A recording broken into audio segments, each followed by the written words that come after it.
既然有民众拿赛车手里去抱一只狗仔，若去砸到驾驶的视线，这狗仔搁探出来外口，强要规只跳出来，互人看到是感觉真危险。警方表示，这款行为是已经违规，相当会当罚到18000块。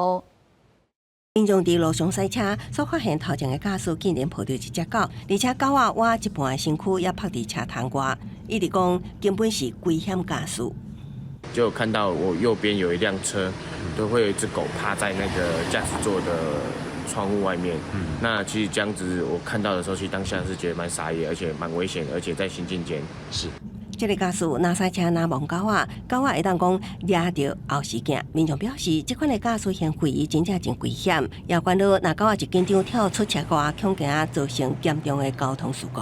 就是他可能不太容易看到后照镜，然后就可能会容易发生车祸之类的。我是怕说他如果掉出来的话，然后后面有车子不小心碾过他，那责任是谁的？ 警方表示，这位驾驶人的行为已经违反道路交通管理处罚条例，载运人会无透动，行驶时明显有危险。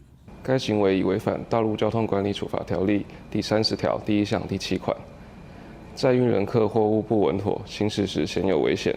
警方指出，汽车驾驶人行为会当罚处3000以上10000以下罚款，搁责任改正也是禁止通行。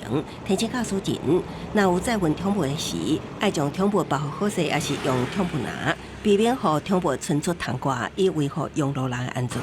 公司新闻采访报道。